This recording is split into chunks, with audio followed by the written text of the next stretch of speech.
Okay. Yeah, see, this is just kind of about the, looking back at the Tuesday's election, which Democrats won everything. Everything. But the MAGA Republican Party refuses to recognize that Democrats overperformed. They, made excuses like Trump wasn't on the ballot. Uh, a lot of things like with the California, like 75% voted yes on Prop 50 voted because they were against Trump. Um, but they refused to recognize that maybe Democrats won everything they ran for because Americans from New York to California hate Trump's policies. You had the reason Madami, a socialist Democrat, won New York, and two centralist Democrats won New Jersey and Virginia, and Prop 50 won in California, is because voters from sea to shining sea would like the country to make an about face and get as far away from MAGA policies as possible. Most Americans who are not brain dead from drinking MAGA Kool-Aid would like the country to go any direction but the one it's going now. And these are all kinds of Democrats. They weren't just one kind of Democrat. People, Democrats want to know what is the face of the Democratic Party. And I think the answer is the Democratic Party should have many faces. Socialist Democrats like the one that ran in New York, moderate Democrats, gay Democrats, transgender Democrats, Muslim Democrats, and even the dude who wants MAGA Republicans' opponents dead, Democrats, all won in this past election because all were better choices than MAGA Republicans have been. Those in GOP leadership who refuse to hear the screaming in the streets by their constituents because those constituents are being financially killed by this fascist regime will hopefully be a thing of the past, beginning now. The notion that blue states are voting Democrat, Mike Johnson said, Squeaker Mike Johnson, I like to call him, said they're blue states voting Democrat. It's no big deal. I'd like to know, since when did Mississippi and Georgia become a blue state? Because they also had some delegate seats that were flipped to the Democrats, which is quite unusual for those mostly red states. But I guess since Trump started screwing over the working class with his tariffs and refusal to extend the ACA credits and the willingness to starve millions of Americans to give billionaires tax breaks might make a lot of people who were not formerly Democrat voters become Democrat voters. So that could be inspiring. Trump ran on lowering prices. That was what he kept saying. I'm going to drop prices from day one. And here we are on, day 999, it feels like. 10 months later, prices are not lowered. Trump lied. This would be my surprise face. It does not seem to matter how often Trump tries to tell Americans inflation has been beat. Most Americans who are not living in an alternate MAGA reality or in their parents' basements have noticed the massive price increases on everything. Everything is going up, but of course our paychecks. Gas was $2.45 a gallon last month. Biden was in office. I took a picture of a gas station price. Gas got down to $2.53 a couple of days ago here in Texas, but it has mostly stayed between $2.68 and $2.75 a gallon. I'm not an anal mathematician, that's for sure, but I do know that even $2.53 is more than $2.45, meaning gas prices have not gone down as Trump promised. It doesn't take a PhD to realize that we paid $12 for coffee last year, and that same coffee now costs almost $20. This is only a small sample of the disaster that I call Trumponomics. Trump can blab and lie all he wants, but most Americans can't be fooled even if we wanted to be, because the prices keep being increased because of Trump's fucking tariffs. Unemployment has gone up. A lot of that is because of the tariffs. Manufacturing is being crushed. Farmers are being crushed.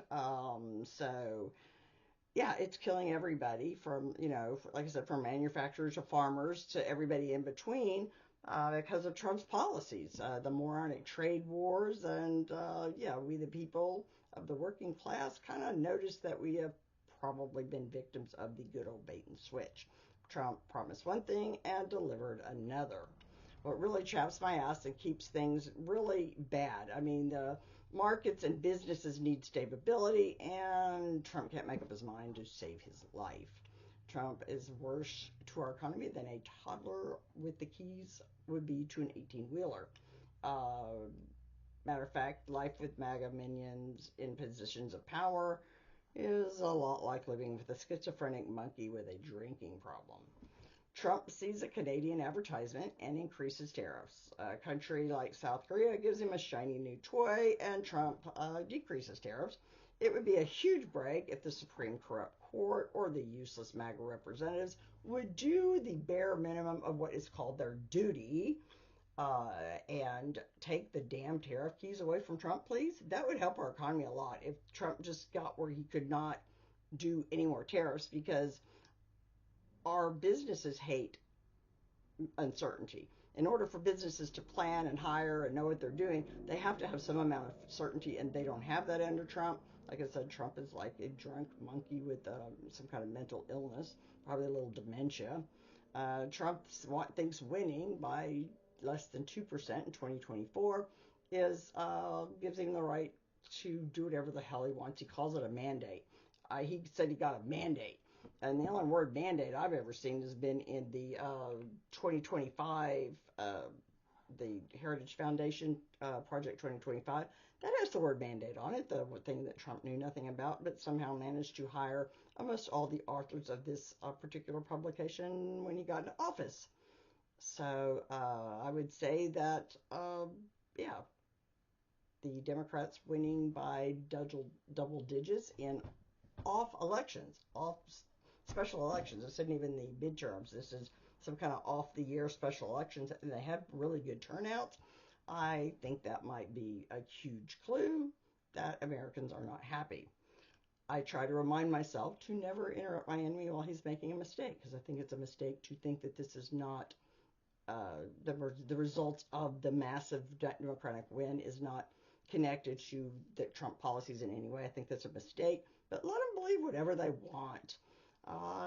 It's a glaring rebuke of MAGA agenda demonstrated by the huge number of protesters across the country over this past 10 months, and the Democrats' sweeping win 2 days ago is so fucking obvious. Marjorie Taylor Greene gets it. She was on The View. I mean, she actually sounded sane. That's kind of scary. When I didn't have that on my bingo card. I don't know if anybody else did, but Marjorie Taylor Greene being on The View and sounding sane was not on my bingo card. Perhaps I need a new one, a new bingo card, or a new game. Since MAGA representatives are missing in action, we can't trust the Supreme Corrupt Court. Then we, the people, need to take matters into our own hands, getting involved in peaceful resistance and voting. We don't think that, one person, what can I do? But the thing is that if everybody does something, nobody can do everything, but if everybody does something, we can make a difference. And this sweep, and even in places like Georgia and Mississippi, Democrats were winning. This is just a hint of what we can accomplish as a country. It takes millions of us, but we go out there by the millions, one person at a time. So it is a demonstration that we, the people, can make a difference. We shouldn't rest on our laurels, but we should take this past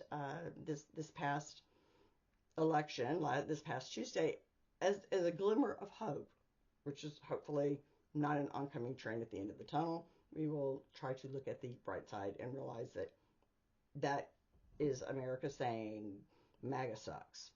So let's allow the MAGA Republicans to continue their denial and blissful arrogance, so that come next year, after being forced to have to live with our elderly parents and our grown children in a 900 square foot home, the shitstorm of economy that Trump is causing to come our way will hopefully inspire huge numbers of America to come out and vote in the next election cycle in a way that makes this recent Democratic sweep look like an accidental water leak. November of 2026, America will need a blue tsunami to stop the destruction of our democracy and hopefully make America sane.